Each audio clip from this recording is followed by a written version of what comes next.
Make your body comfortable and bring your mind back from all the busyness and disturbance of the day. Come back into the cave of space, into the inner templum.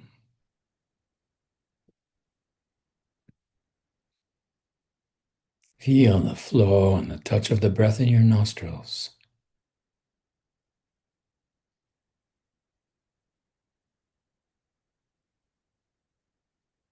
And with a gentle touch of that awareness, allow the tension in body and mind to relax and let go.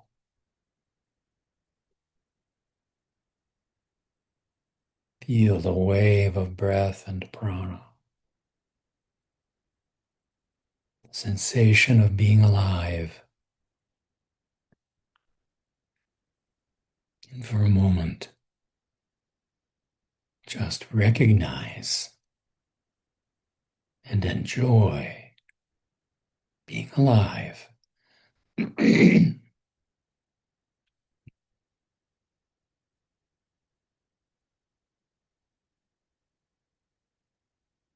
Feel that wave cleansing you with the exhaling breath,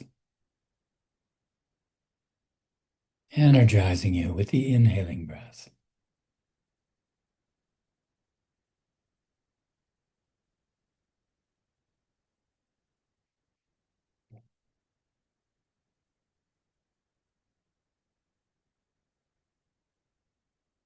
And allowing you to settle under the inner night sky. Feel inside the top of your head and your forehead.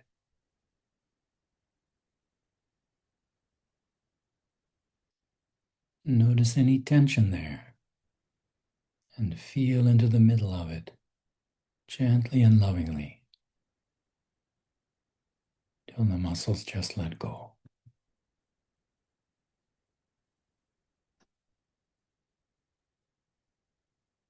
Feel around your eyes and eyebrows.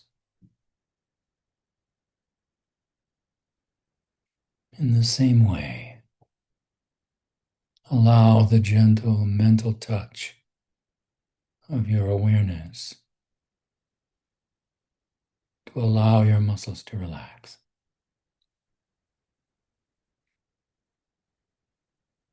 Feel down into your cheeks and the corners of your mouth.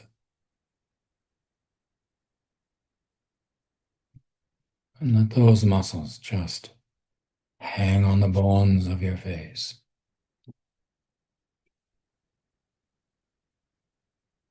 Relax the corners of your jaw.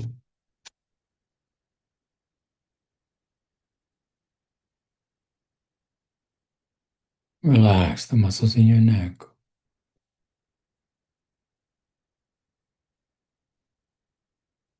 And from your throat center, feel out along your shoulders, through your upper arms, your forearms,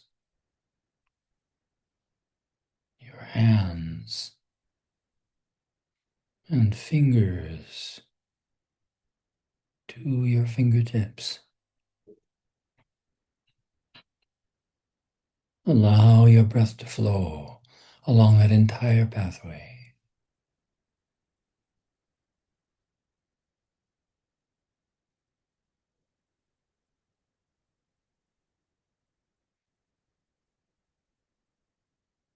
Your breath becoming ever smoother, longer, more subtle.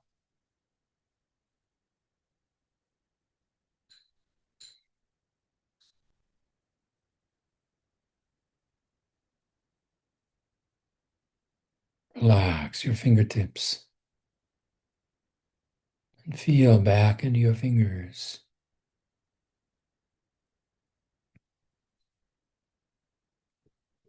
Let your fingers go as if they could just float away.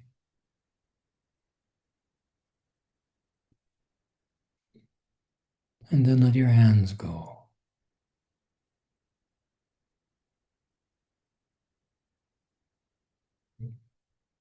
Your forearms, release them.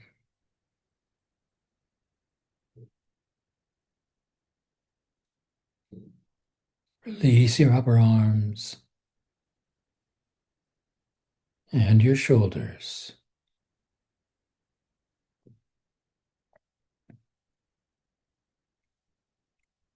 And from your throat center, feel down into your chest. Relax your upper chest and upper back.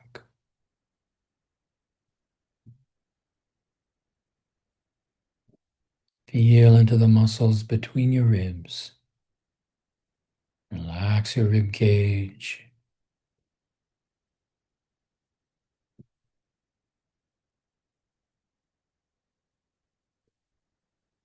And feel into the center of your chest. Exhaling and inhaling, free and deep.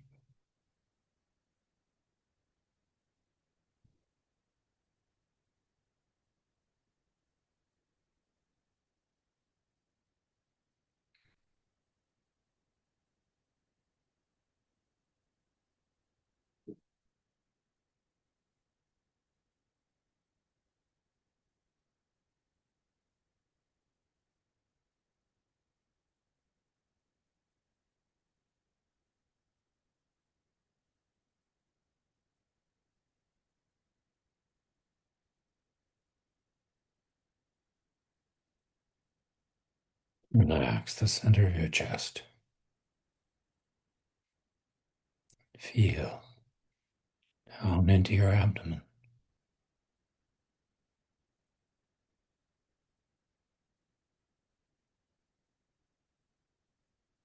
Feel the space in which your diaphragm can move.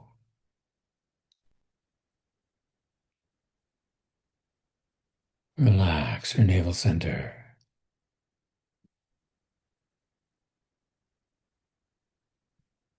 Feel down into your hip joints.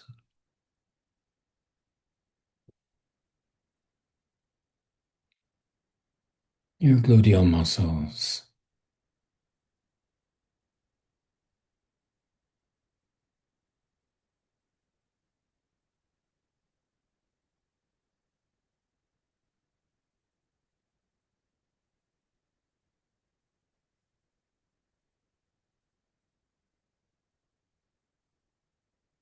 Relax your thighs.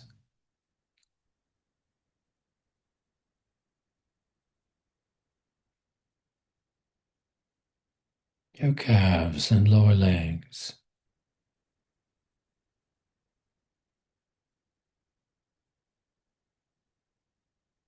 And feel down into your feet and your toes.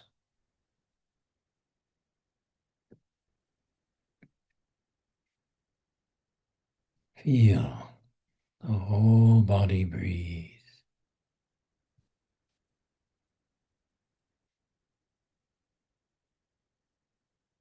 Whole body at peace. Still.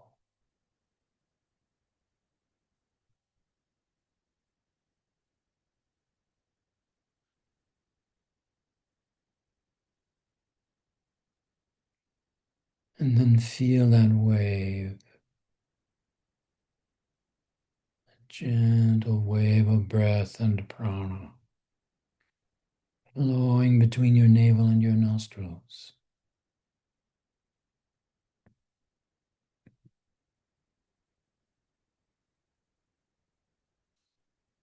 Bringing you the gentle song of your mantra or your favorite divine name or soham.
Mantra drawing you more and more still.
No, feel that flow along the bridge of your nose, between the eyebrow center and nasagra.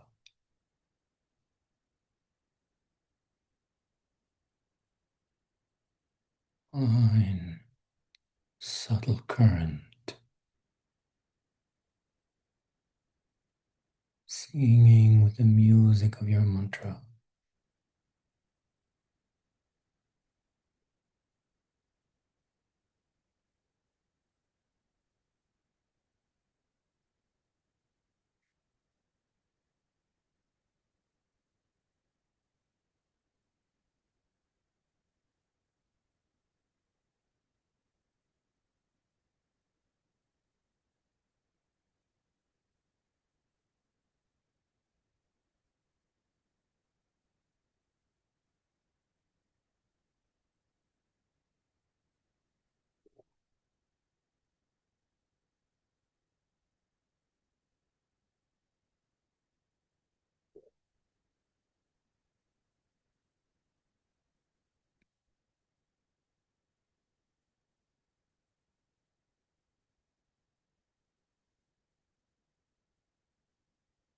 Now feel that flow through the left hand channel in the left nostril.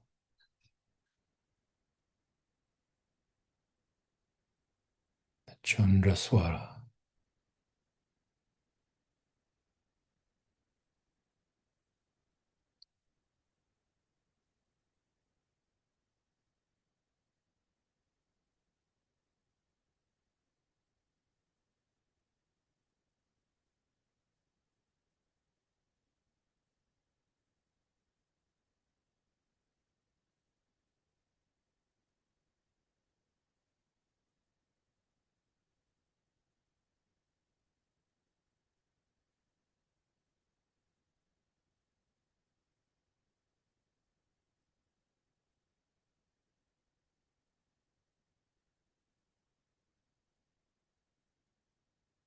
And now feel that flow through the right hand channel in the right nostril. Solar Swara.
And right.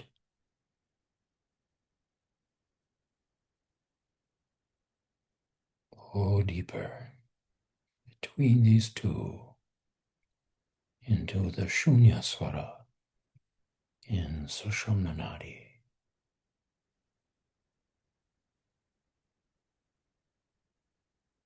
Deeply peaceful.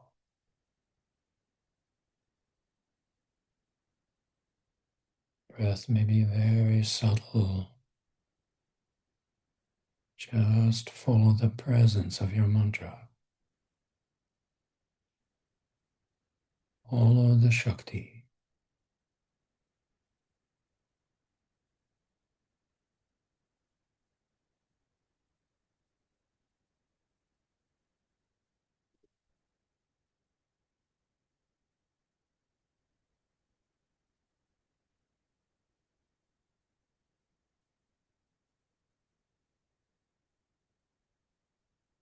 If your breath suspends, let it go.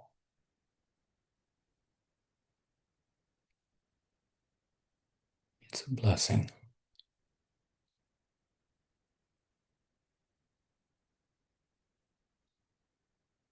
Allow the Shakti to lead you where it needs you to go, perhaps into a silent chamber, perhaps along the spinal path,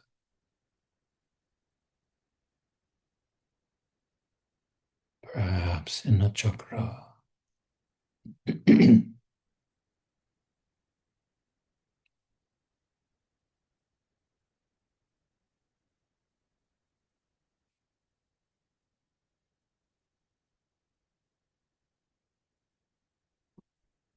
Guru Shakti lead you from within.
Blow the mantra thought.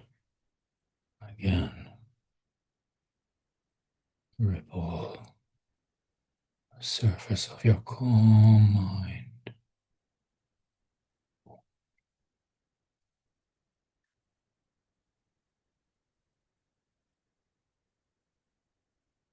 And let it merge in the glow of breath and prana.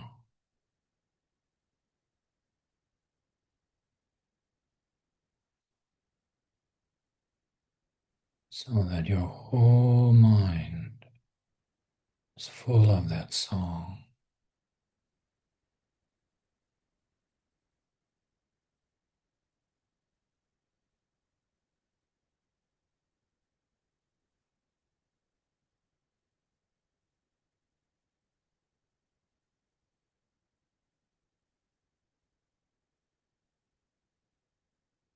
And then keeping that awareness.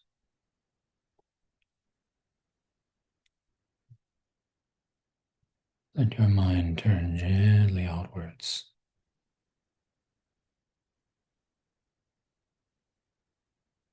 Let your palms come to your face. And your eyes gently open.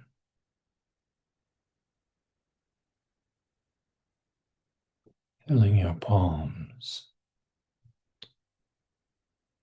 with serene inner beauty in the form of fragrant blossoms of gratitude offered for the well-being of all creatures, and with thanks to the Guru force linking us heart to heart over all this distance, coming to us at every moment with every breath. Om Shanti, Shanti, Shanti.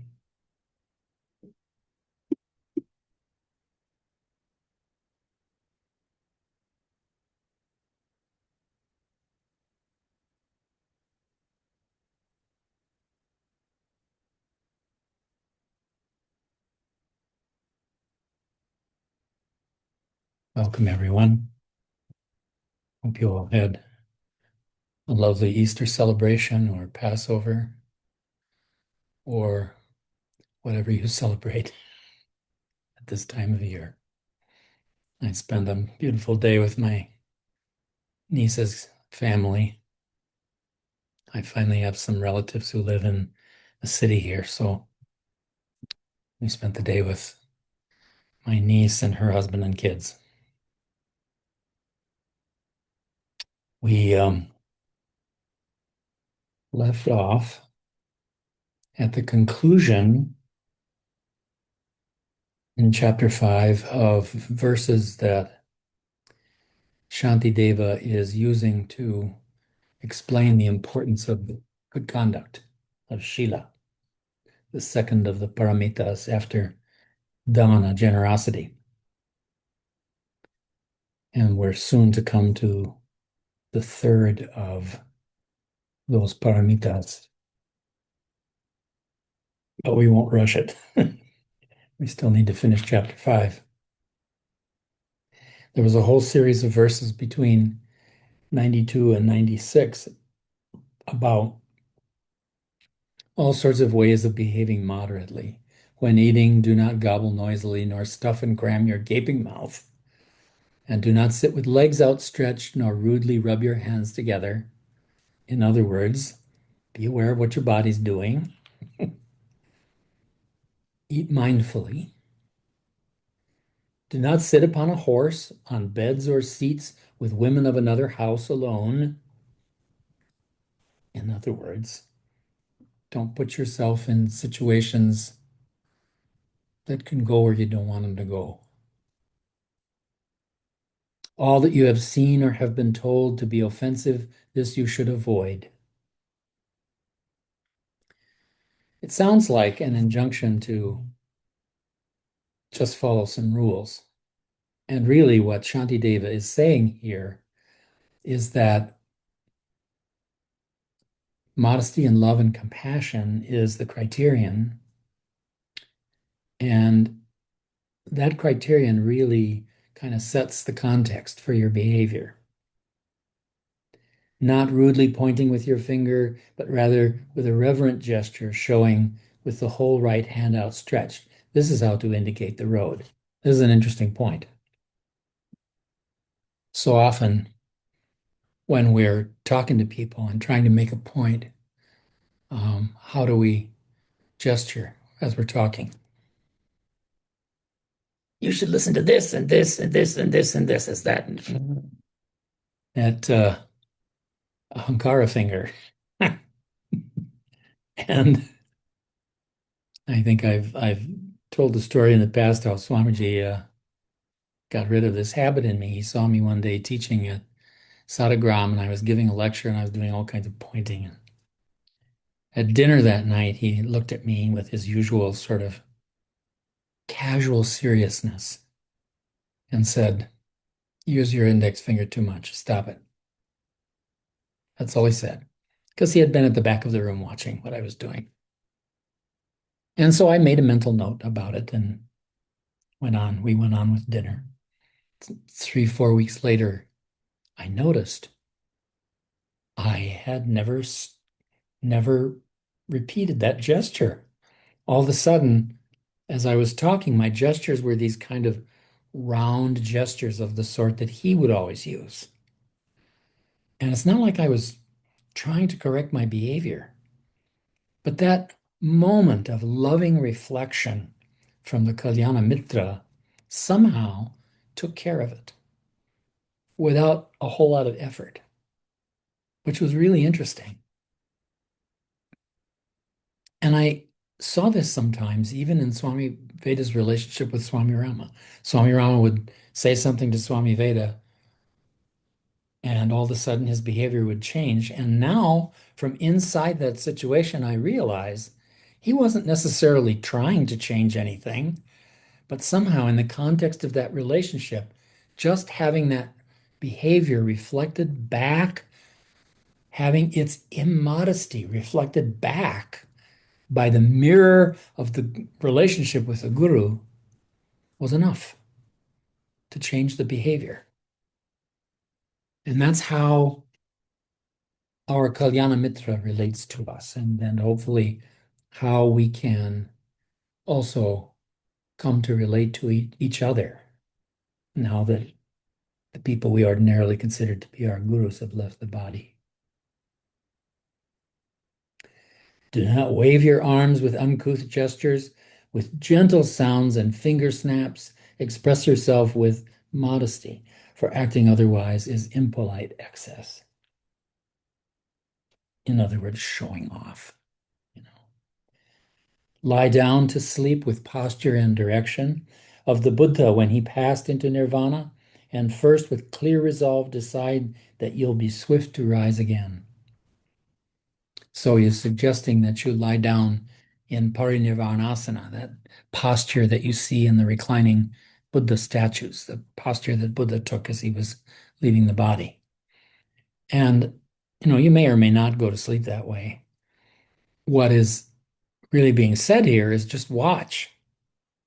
As Swami Veda often used to say, observe your transitions, observe the transition into sleep, and gradually that becomes a pathway to Yoga Nidra.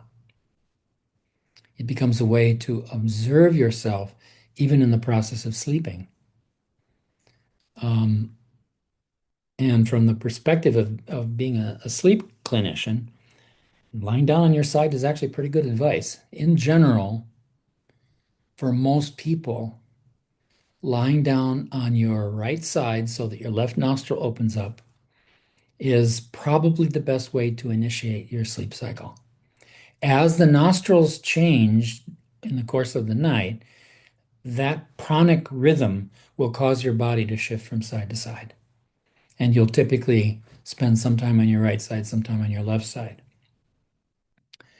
Um, Very often, people who end up sleeping on their back, some people do this peacefully, but a lot of people have difficulty with it. It causes problems for lots of folks, especially for those of us that have gained some weight as we've aged. It tends to bring on obstructive sleep apnea, um, which is an interesting. I mean, this is an interesting piece of advice from the just from the perspective of sleep um,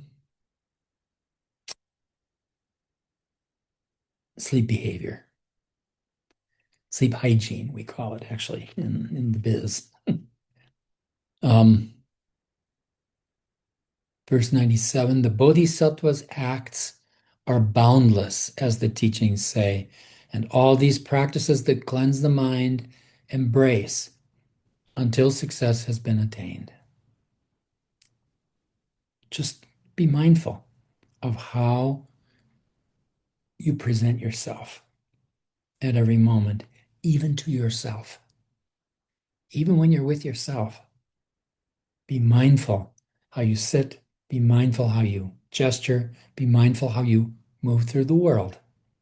Let your movement in the world be a dance so that the beauty of your motion can be something that is attractive to others. Recite, he says in 98, by day, by night, the sutra in 3 sections, relying on the Buddhas and Bodhisattvas, purify the rest of your transgressions. So it's talking about using texts to remind yourself of these attitudes. And it's really the attitudes that are important, not so much rules of behavior, rules of conduct. The rules of conduct are always kind of black and white. And as we all know, black and white very often doesn't apply in the real world. Most of the situations we're in are kind of gray, and we have to sort of do our best to come into those situations with our principles grounded in this compassion and bodhicitta. She says in her commentary, the Bodhisattva's acts aren't limited to rigid moral guidelines. What we do whatever inspires people to help themselves and whatever it takes to remove suffering. Because it is so open-ended, it's helpful to have books as guides.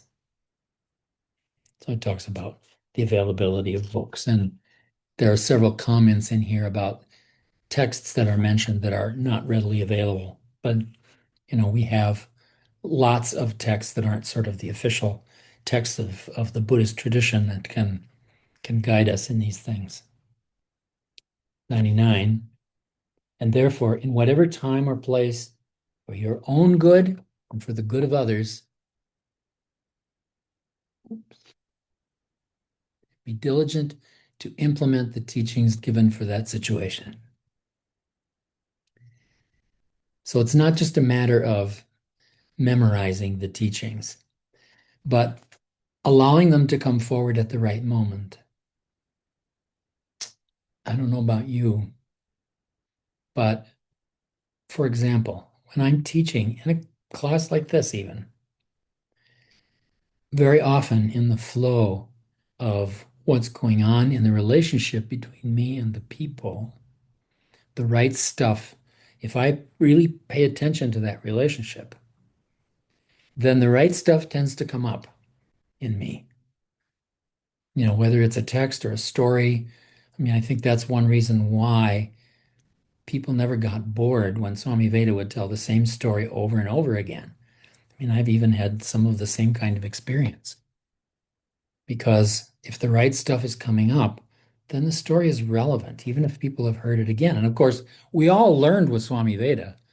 He would say, "Oh, I've told this story a million times. You don't want to hear that again, do you?" And we would always sit there and say, "Well, no, Swamiji, I don't think you've ever said this before.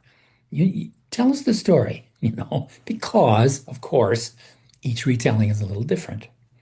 And the story is applied to whatever the subject is in a little different way each time. So you end up with a richer version of all the stories if you encourage that sort of repetition. Verse 100. There is indeed no virtue that the Buddha's offspring should not learn. To one with mastery therein, there is no action destitute of merit. And she says in commentary here, better to join with humanity than to set ourselves apart.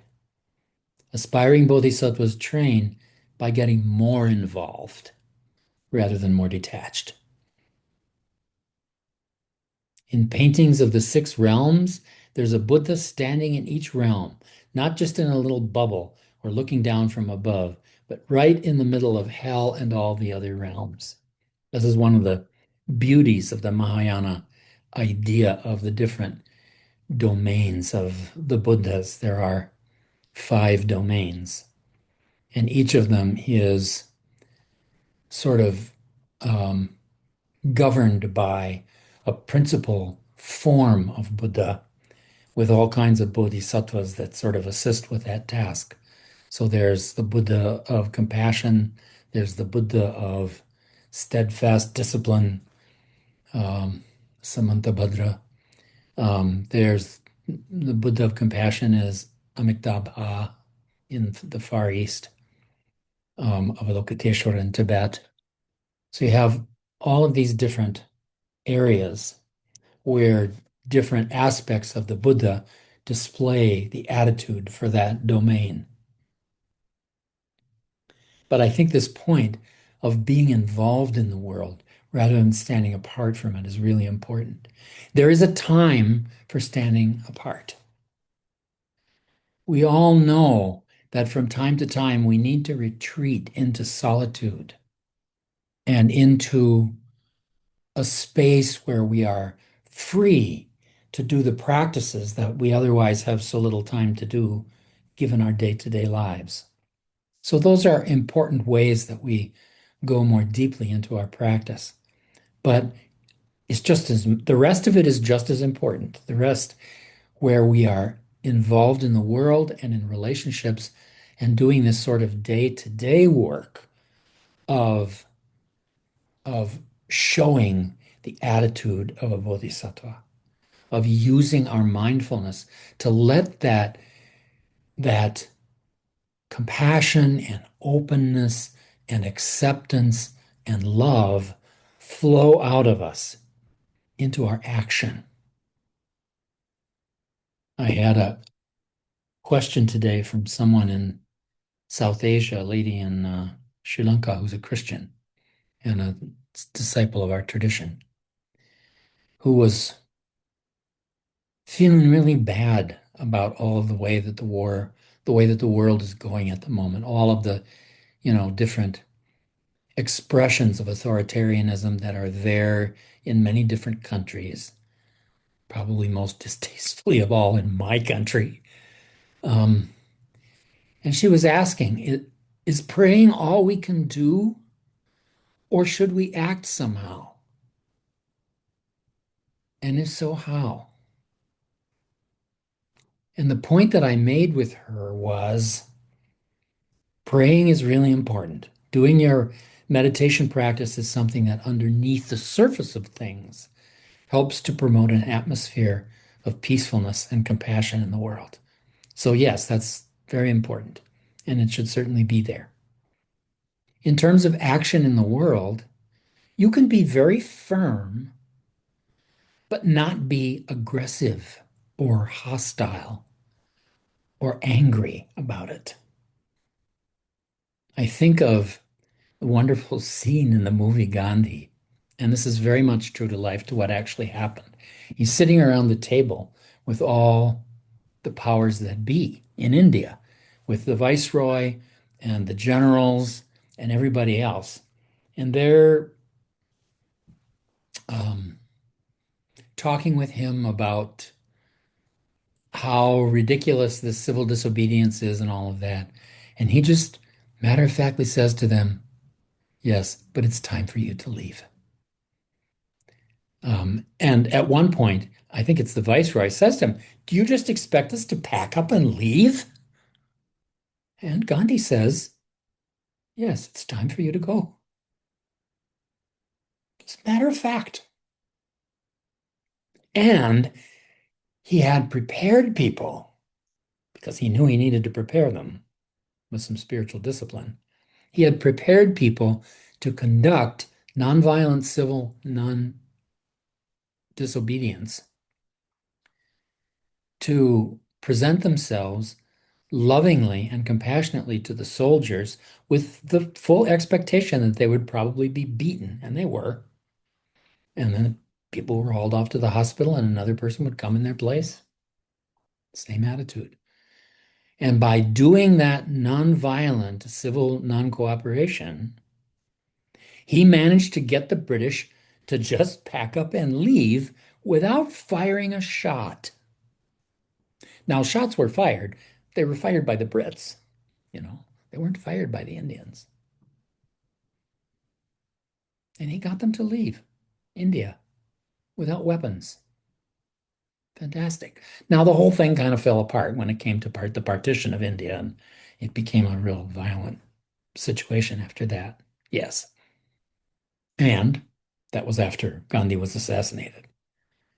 Um, but that moral force was so powerful. And it's the same sort of thing that people saw in the demonstrations that happened here in Minneapolis when the federal government was trying to move in a hostile way and to try to scare people into following their agenda. And people weren't having it, and they're still not having it. Those arrests are still happening here. You know, they said they were pulling out. Well, the normal complement of ICE officers in Minneapolis is 150. There are about 600 still. And they're prowling around the suburbs where people don't notice them so much. And wherever they do get noticed, they get interfered with. Um, and what had started out as being kind of rowdy, riotous demonstrations where people's hostile behavior got them hurt ended up becoming these wonderful demonstrations where people would just sing.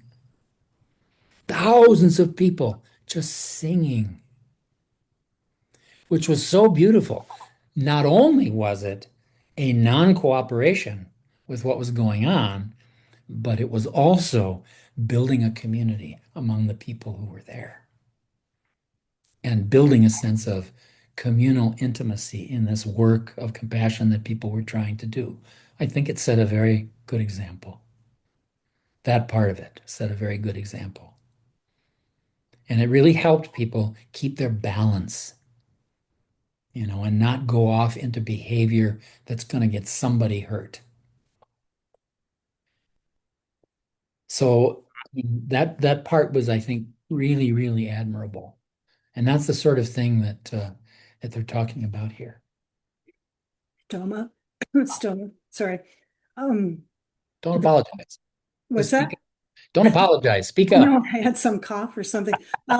But I feel like that's the remedy to all the angst and all the horrible feelings when this violence and stuff is going on is to get together with other people, maybe packing food for people who are afraid to go out. And the people who were doing that were so joyous and it was Oh, so yeah. fun and so many people were involved protesting with different groups. Everybody, they were just kindred spirits. And and then we had a group of people that we wrote postcards for this election in a swing state for fair elections. And Right. so just by doing these little simple positive things, it just helps so much to get through It some of does, this. because we feel so bad about what's going on, and it's so easy when we feel that way Yeah, yeah. to withdraw into a space where our obsessional worry about the situation gets the better of us. Mm-hmm. So many beautiful things, and some of my friends are still escorting Latino families' kids to school, Mm-hmm. still bringing them food. Although I think my next door neighbors were getting food for a while, and I think things have finally settled down for them.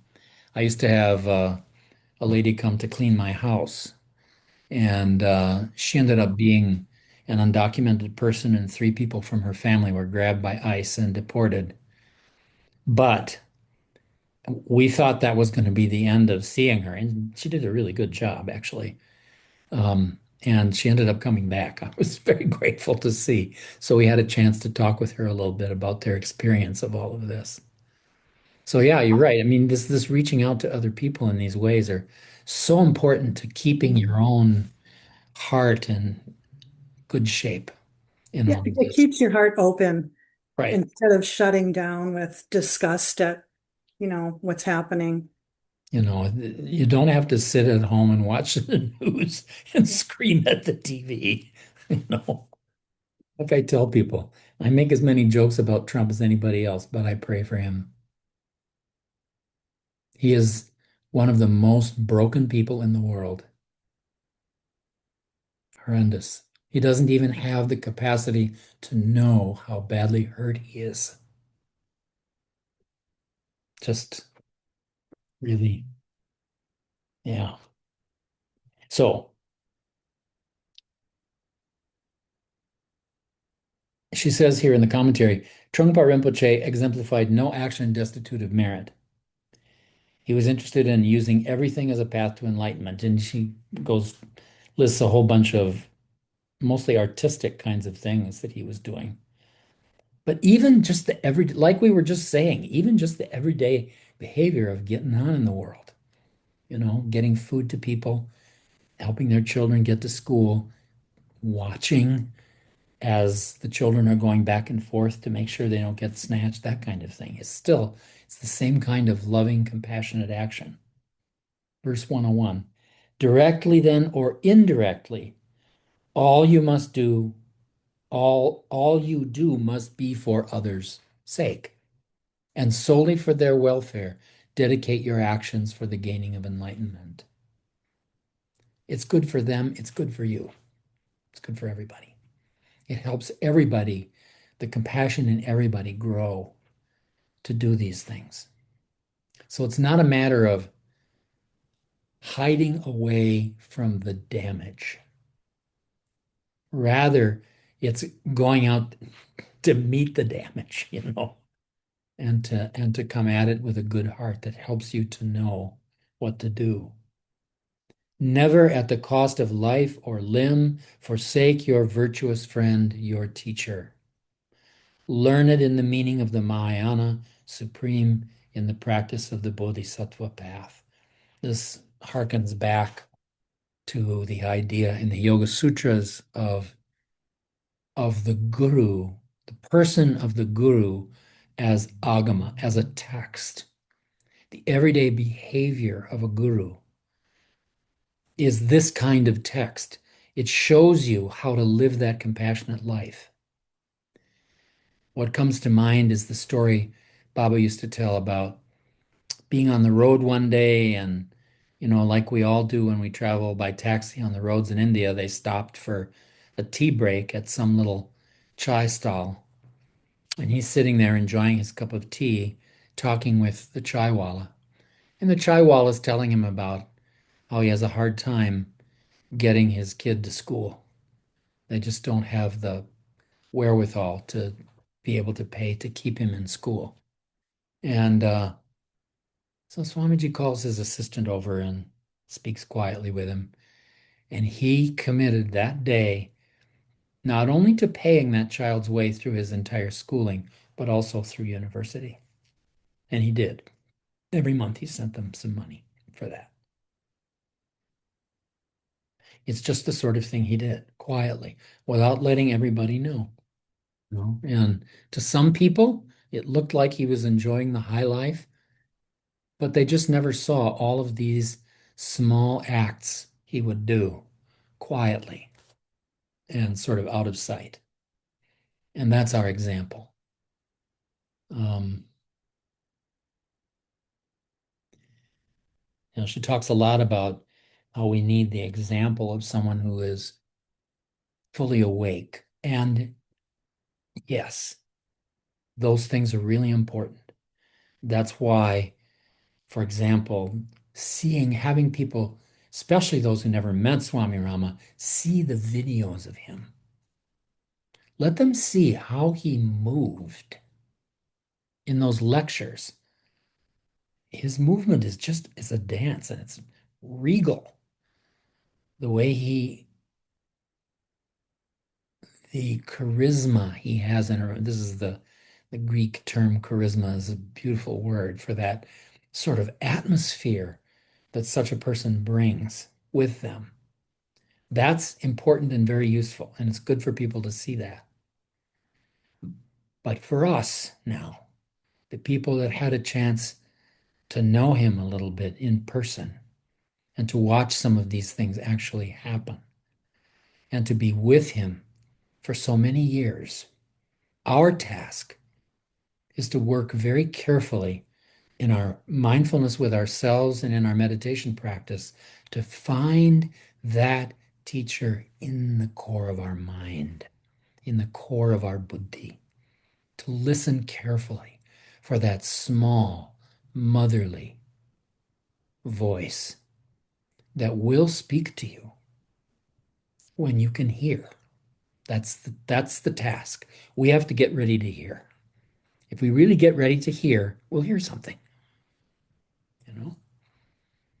A few weeks ago, I was sitting around on my fasting day. I usually fast one day a week, usually on Tuesdays. And I was sitting around on my fasting, watching myself through the day. And at a certain point, I realized, the last couple of fasting days, you have spent a lot of time transcribing recipes off the internet. You're really kind of feeding that desire, honey. So that voice spoke quietly at a moment when I was able to listen. So I was able to modify my behavior a little. I still like to collect recipes, but um, so as Jesus often said to his disciples, those who have ears to hear, let them hear. Those who have eyes to see, let them see. You have to have the ears and the eyes for it.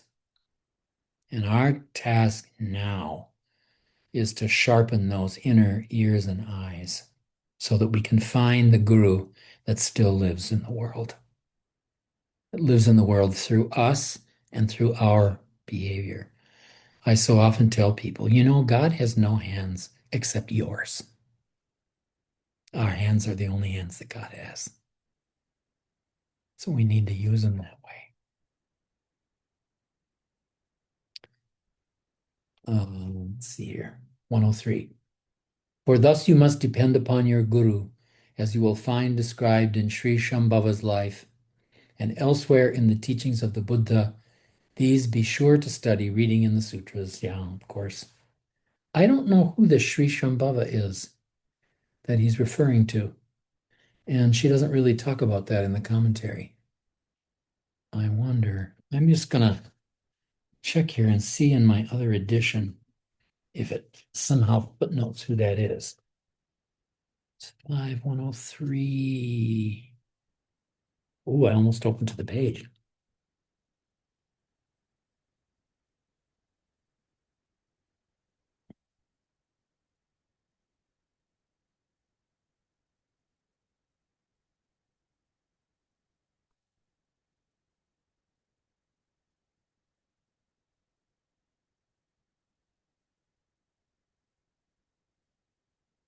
Doesn't really say here. I Googled it. Or is this 6? What did you find? Well, AI overview says Sri Shambhava usually refers to Shambhavanartha, the third Jain Tirthanarka of the present age. Oh, okay. I don't know if Well, there that's. is a note on the back here. Let's see. Oh, Padma, here on Wikipedia, it says Padma Shambhava, born from a lotus, also known as Guru Rinpoche, was a semi-legendary tantric Buddhist. Okay. Here it says in this footnote, the biography of the glorious Shambhava, the Sri Shambhava Vimoksha, is in fact a chapter of the Gandavyuha Sutra. The following verse is to be found. If you would pay due homage to the spiritual master, let your mind be like the earth, never tiring of the burden of supporting everything, like a diamond, indestructible in its intent, like a rampart, wherein suffering can find no breach, like a slave, never jibbing at all that must be done, like a faithful beast of burden, never restive, like a ferry boat, always willing to go back and forth, and like a perfect son who drinks in with his eyes the countenance of his spiritual father. So it's sort of about devotion to the guru. All right, so we know who that is. And interestingly, one of my pet theories is that Padmasambhava or Guru Rinpoche is actually Matsyendranath. Uh, and in the textual tradition, that's actually put forward. Matsyendra was the Indian guru who brought the techniques of yoga and meditation into Tibet in the 7th century. Um, but I have a sneaking suspicion that this is the Grand Master, that this is Swami Rama's master's master. And I suspect it seems from the story, as much of it as we have, which is, of course, just this tiny little bit, um, it seems that he may have been an immortal. And I have wondered whether it could be Matsyendra. So I think we can sort of substitute the word guru lineage for Sri Shambhava.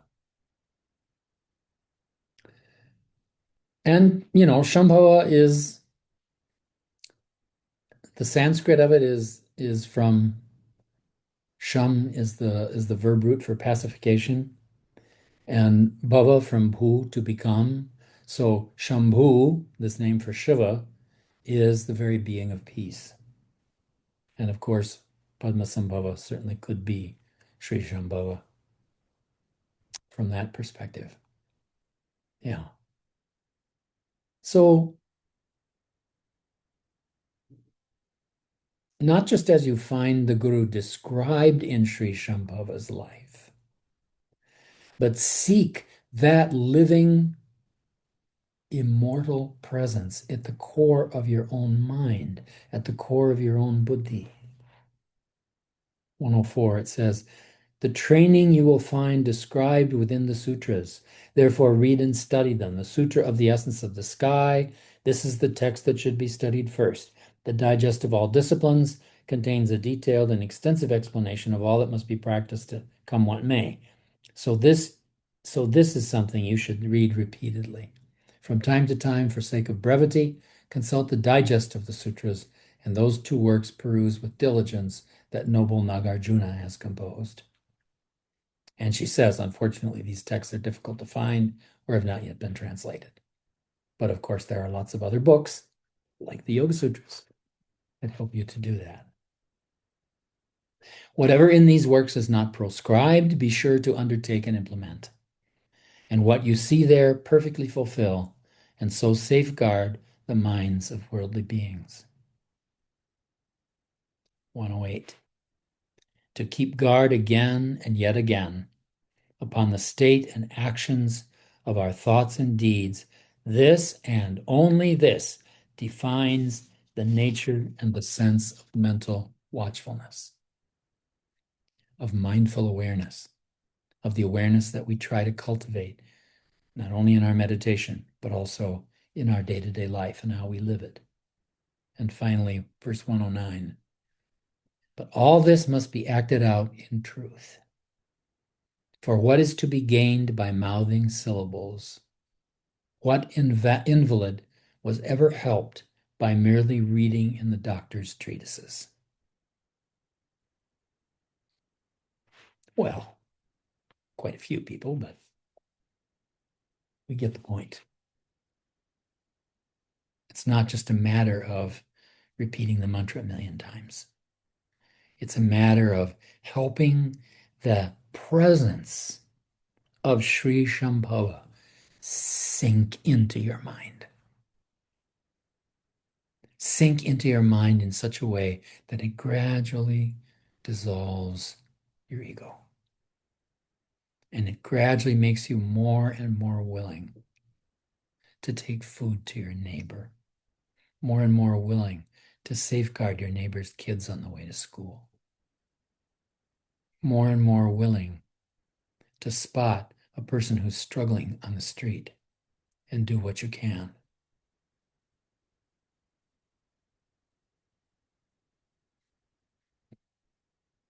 That's the paramita of Shila, the perfection of conduct. So when your conduct serves compassion as much as it can. Chapter 6 begins a discussion of the next paramita, which is kshama, patience. And patience is, at first glance, the antidote to anger. And that's how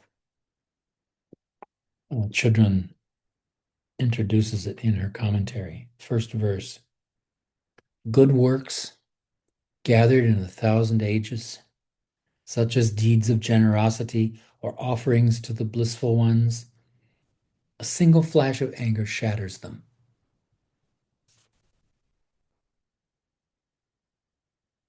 Now, this verse slightly overstates the case. Granted, an angry outburst does do a lot of harm, and people often underestimate how much harm it does. That's very true. On the other hand, the good things that you have done in your life are not going to be destroyed by one episode of anger.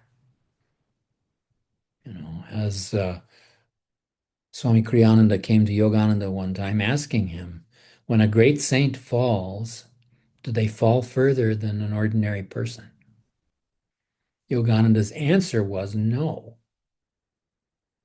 Every good thing you do in your sadhana counts. And of course, every bad thing you do counts too, but it doesn't, the bad things that you do don't cancel out the good that you've done. Those things are still always to the good. So I think that's an important thing to say in response to this verse.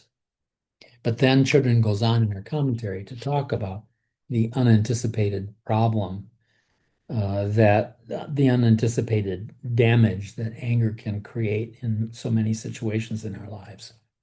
There was a couple, I'm trying to remember their names. They were important couple therapists who worked on, their research was in couple communication. And they did a study where they were analyzing the interactions between couples and looking at those in terms of the outcomes in the relationships. And they came to the shocking discovery that it only takes 3 expressions of contempt to destroy a marriage. Only 3 times to bust a marriage. So it is really important in couple communication that people stay away from expressing contempt, because it is that form of anger, which you certainly can call hatred in the sense that the Dalai Lama means the word hatred. That's the most corrosive form of it. And it is the sulfuric acid of anger in communication.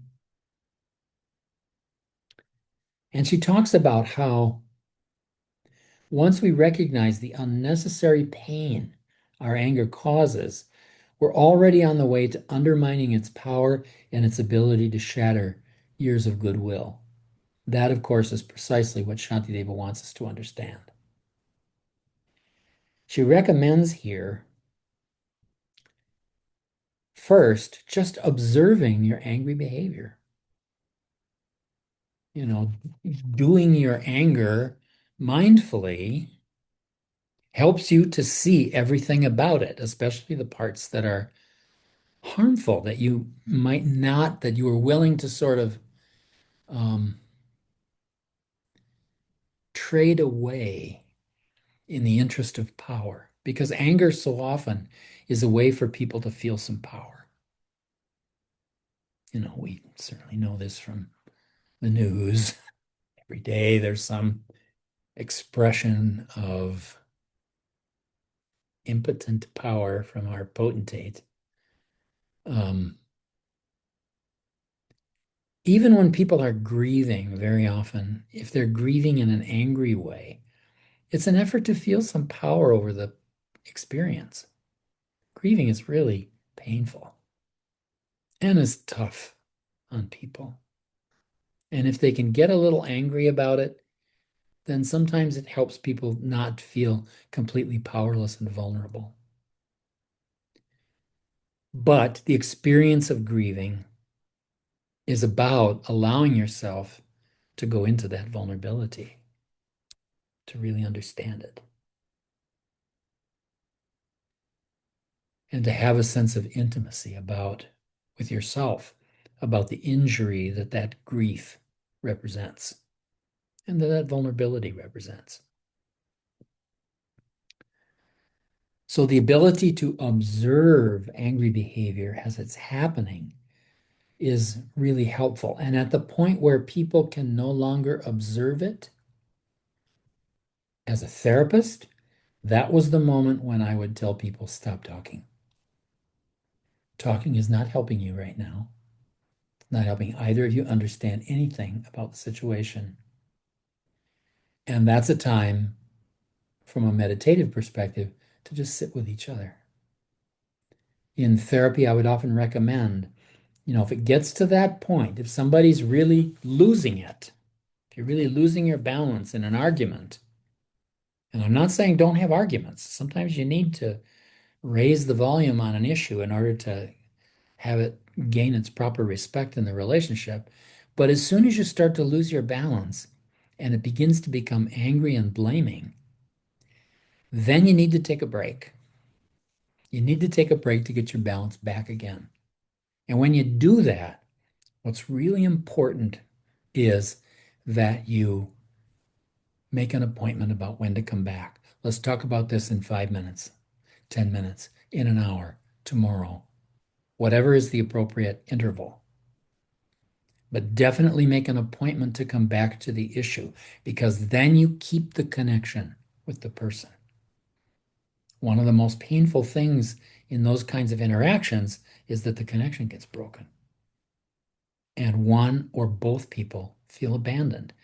And that abandonment, pushes people into their vulnerability to a point where it can often make their anger and rage flame up in order to try to feel some sense of power in this situation where they're really powerless. It's terribly important in situations that are escalating towards domestic abuse, for example, that people learn to take a break. Because very often that short circuits the escalation of the situation. And people can come back to it later in a sane frame of mind where a problem can actually get resolved.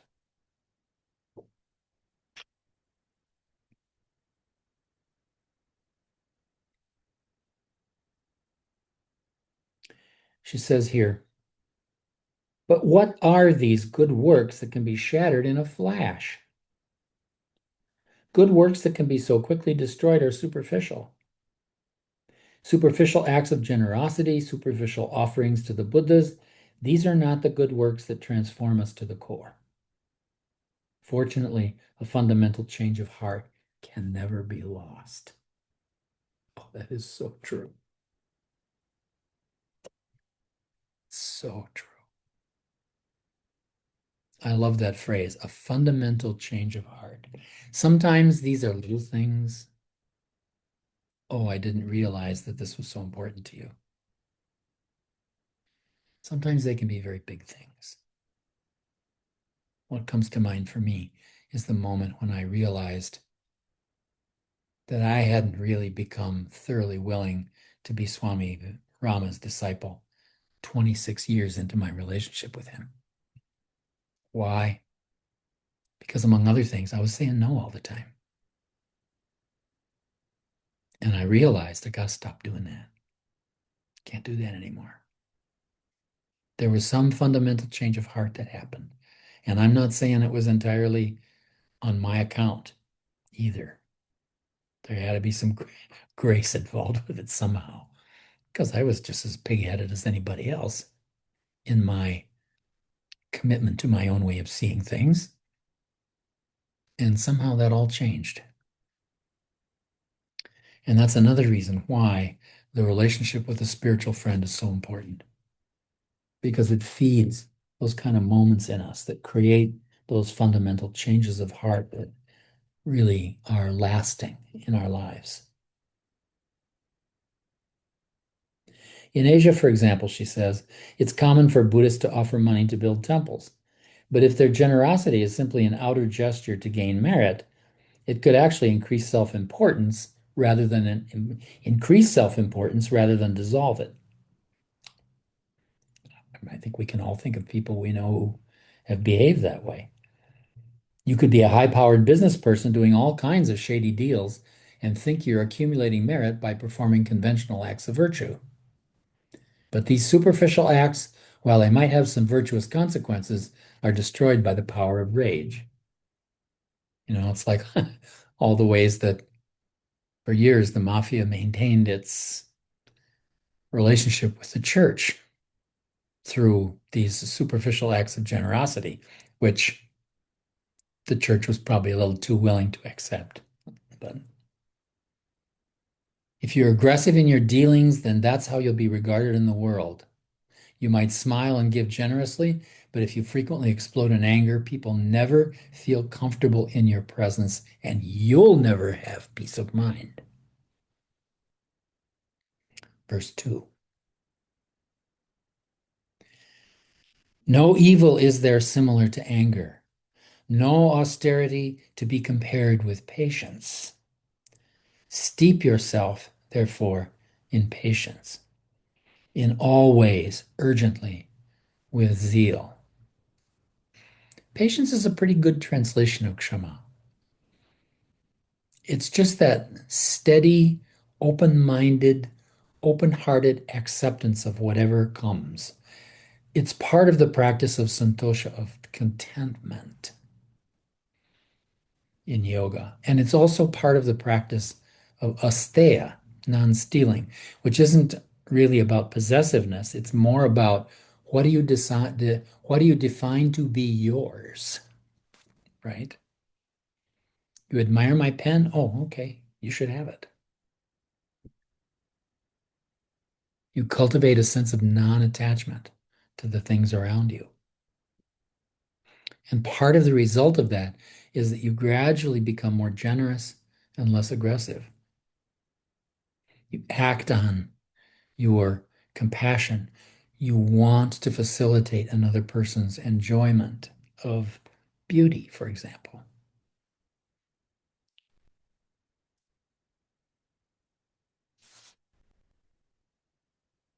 In the commentary on verse 2, she says, in his book Healing Anger, the Dalai Lama recommends using the word hatred instead of anger.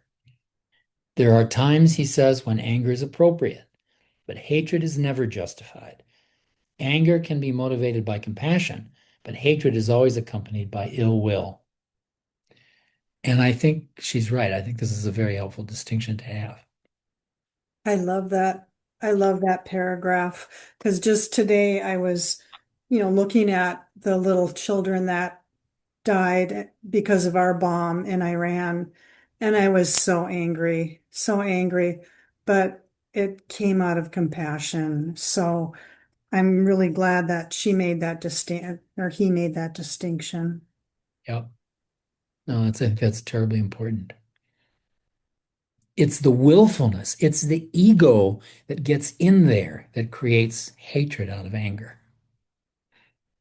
And it's really seductive. It gets in there easily sometimes, and we don't always see it. And it makes it hard for us to realize that it's happening, even sometimes when we get feedback about it from other people. It can be really hard sometimes to give people that feedback. Sometimes you need to just sort of use the interpersonal mirror of your presence and go about it in a sort of indirect way. That was always Swami Veda's way of dealing with this stuff. And it was really hard to stay angry in his presence. Even if he was angry, it was hard to do.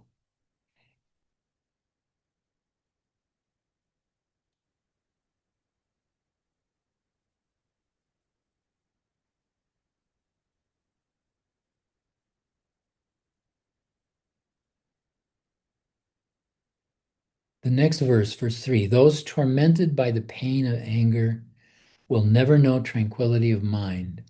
Strangers they will be to every pleasure. Sleep departs them. They can never rest. I'm thinking of some of the people I have worked with over the years who've been sort of constitutionally angry. And it's really true. Once that ego part gets in there, people are just bedeviled by it all the time. I've often talked about my one therapy client who was so terribly sexually abused and whose partner was murdered eventually, and who always came to our sessions full of rage, and in the course of the session would eventually transform that rage into humor. Every single time we met, he did this for like 10 years. It was a lot. I recently had a conversation with that person,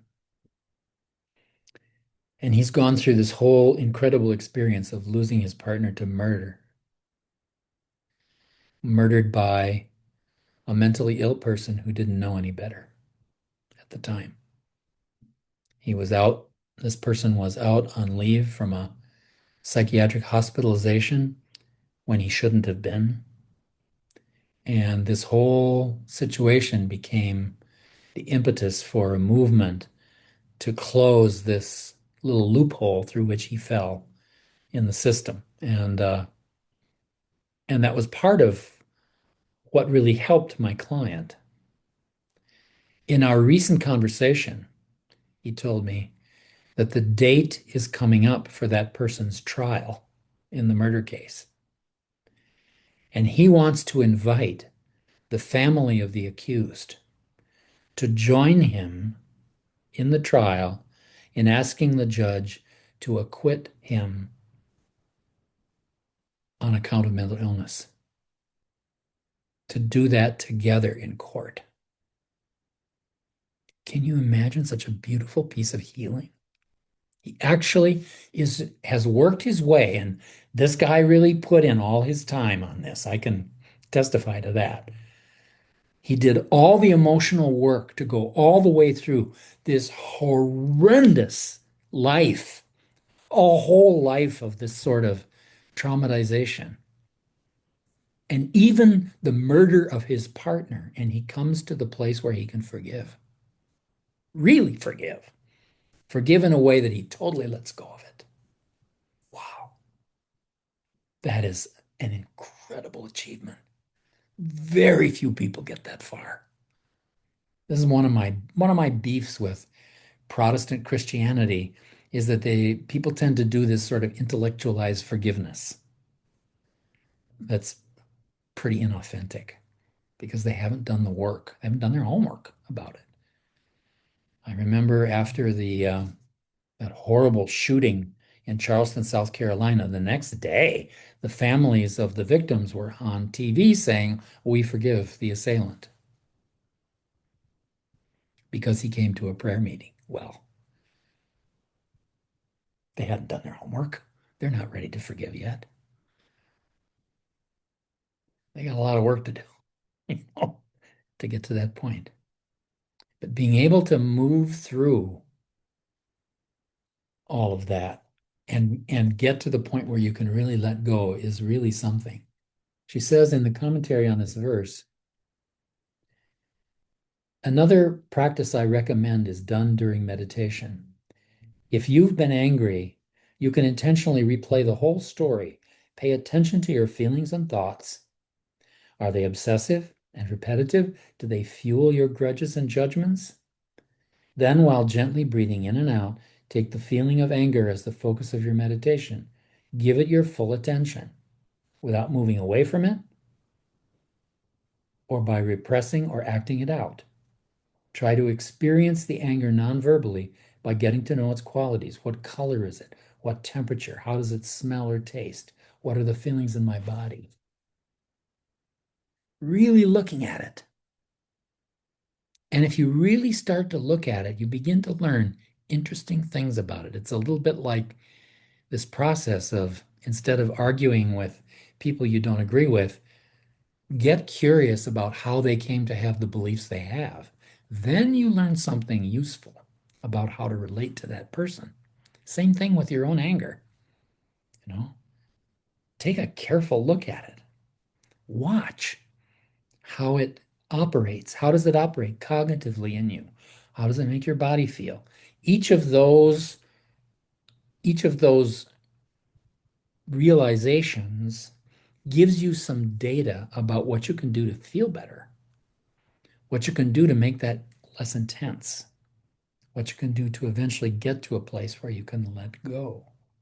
If you remember with that client I was talking about before, the key event here was actually coming into the meditation center and feeling the atmosphere of the place.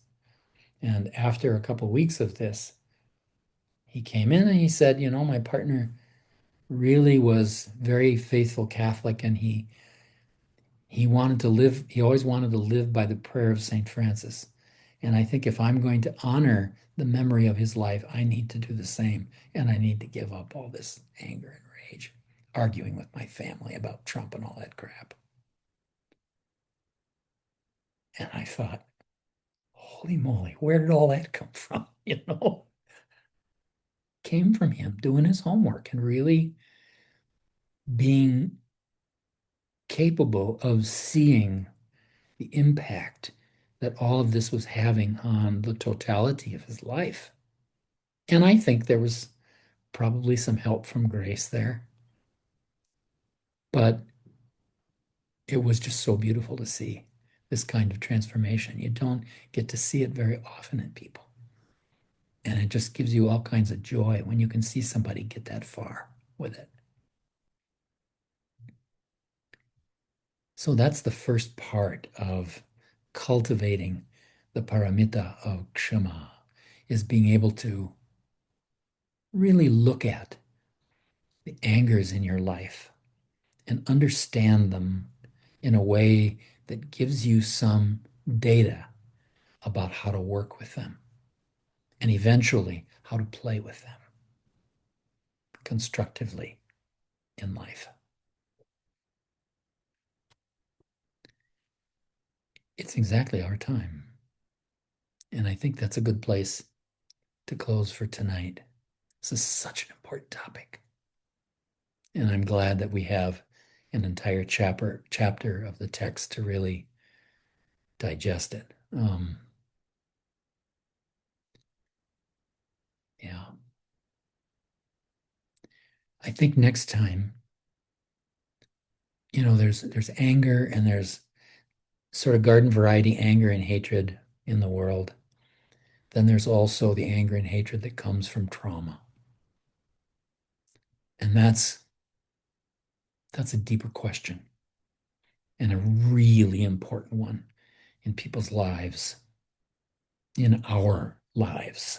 I mean, there's so many ways that we live with kinds of traumatization that sometimes we don't even recognize. So next time I'm going to keep my mind oriented towards thinking about that aspect of dealing with anger.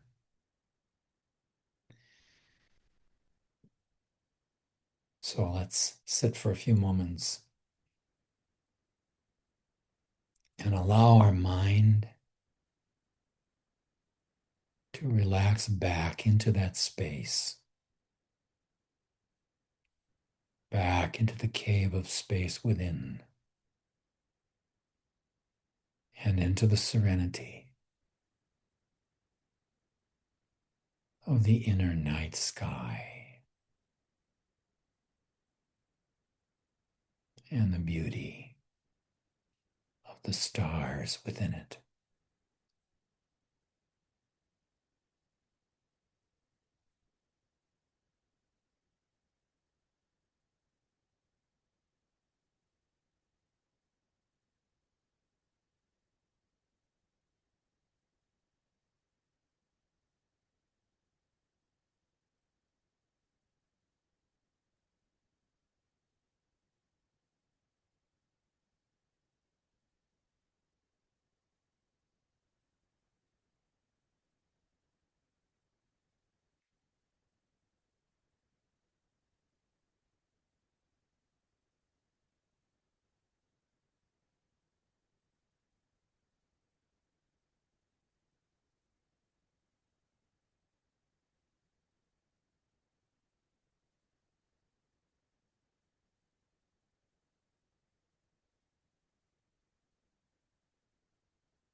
Oh, Tat Sat, Brahmarpanamastu.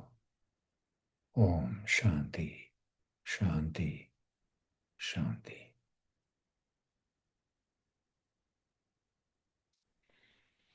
Take care, everyone. See you next Monday. And I hope you all have a beautiful week, a week where you can practice some generosity. Thank you, Stoma. Thank you so much. Thank you, Stoma. All these hearts. It's beautiful.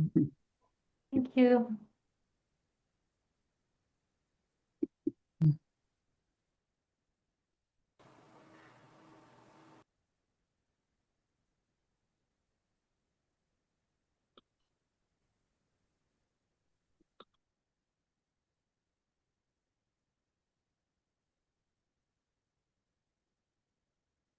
Mm.